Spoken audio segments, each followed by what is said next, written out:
देखिए हर खबर यहीं पर। सब्सक्राइब कीजिए TV9 भारतवर्ष।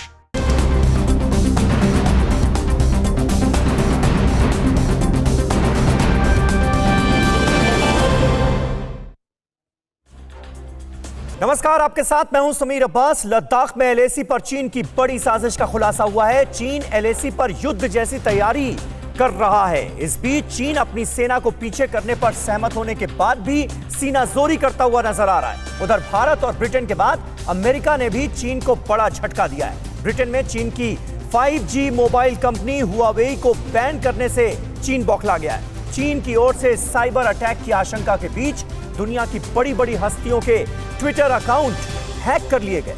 भारत चीन के बीच तनाव से जुड़ी सभी बड़ी खबरें देखते हैं टॉप 9 भारत चीन टकराव में। लद्दाख में LAC पर भारत चीन तनाव को लेकर बड़ा खुलासा हुआ है।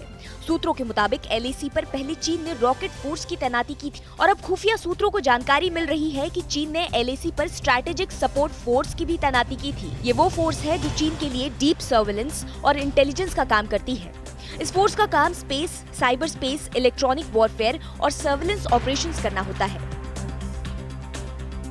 LAC पर फिंगर एरिया को छोड़ने को लेकर चीन अपनी दादागिरी पर अभी भी कायम है। चीन चाहता है फिंगर 8 वाले इलाके में उसकी सेना कायम रहे। हालांकि चीन टकराव वाले इलाके गलवान घाटी, हॉट स्प्रिंग और पूर्वी लद्दाख के कोकरा पोस्ट को खाली करने पर सहमत है। लेकिन भारत ने दो टूक कह दिया है कि चीन को अप्रैल-मई वाली स्थिति में वापस जाना होगा। भारत इससे कम कुछ भी स्वीकार नहीं करेगा। सूत्रों के मुताबिक 21-22 जुलाई को वापस हटने की स्थिति की निगरानी और सत्यापन किया जाएगा। इस बीच चीन फिंगर 4 के पास के क्षेत्रों में ब्लैक टॉप और ग्रीन टॉप से अपने ढांचों को हटाना शुरू कर दिया है। लेकिन फिंगर 8 वाले इलाकों को लेकर गतिरोध अब भी कायम है।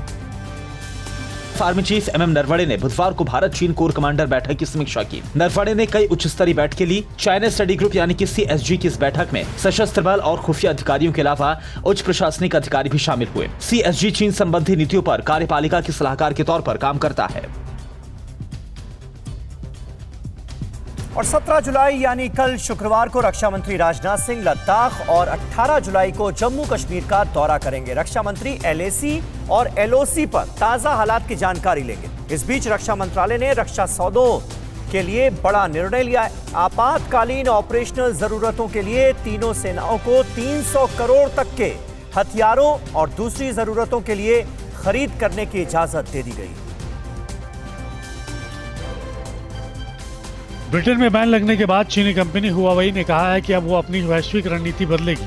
हुआवेई पर ब्रिटेन के प्रतिबंध लगाने पर अमेरिकी विदेश मंत्री माइक पोम्पियो ने स्वागत करते हुए इसे फ्री वर्ल्ड वैल्यू की सुरक्षा के लिए उठाया गया कदम बताया है। चीन के अखबार ग्लोबल टाइम्स ने इसे मजाक बताया है। अमेरिका ने भी राष्ट्रीय सुरक्षा के मद्देनजर हुआवेई के कुछ कर्मचारियों पर प्रतिबंध लगा दिया है। अमेरिकी राष्ट्रपति डोनाल्ड ट्रंप ने हांगकांग को मिले स्पेशल स्टेटस को खत्म करने का आदेश कल जारी किया था। चीनी विदेश मंत्रालय ने हांगकांग में अमेरिकी राजदूत को बुलाकर इस फैसले को लेकर विरोध जताया। अमेरिका ने यह कदम चीन के हांगकांग की आजादी को खत्म करने के नए कानून के विरोध में उठाया है। इस बीच अमेरिकी राष्ट्रपति ने कहा है कि वो हांगकांग के लोगों की हर मदद के लिए साथ हैं। दुनिया की बड़ी बड़ी हस्तियों और कंपनियों के ट्विटर अकाउंट को हैकर्स ने हैक कर लिया है। हैकर्स ने माइक्रोसॉफ्ट के संस्थापक बिल गेट्स, अमेरिका के पूर्व राष्ट्रपति बराक ओबामा, पूर्व उपराष्ट्रपति जो बिडेन, इजराइल के प्रधानमंत्री Benjamin Netanyahu, businessman Warren Buffett, Apple, Uber समेत कई दूसरी सेलिब्रिटी के ट्विटर अकाउंट को हैक कर लिया है। हैकर इनके अकाउंट से ट्वीट कर रहे हैं और बिटकॉइन मांग रहे हैं। दुनिया की सबसे बड़ी हस्तियों के ट्विटर अकाउंट हैक होने के बाद ट्विटर ने सफाई दी है। ट्विटर ने कहा कि ये हमारे लिए मुश्किल दिन है। जो कुछ भी हुआ है वो हमारे लिए डरावना है। हम इस पूरे मामले की जांच पड़ताल कर रहे हैं। हम आप सभी से सारी चीजों को शेयर करेंगे। हम अभी ये पता लगाने में लगे हैं कि आखिर ये सब कैसे हुआ। न्यूज़ टॉप 9 रोज सुबह 7 बजे और शाम 7 बजे सिर्फ TV9 भारतवर्ष पर।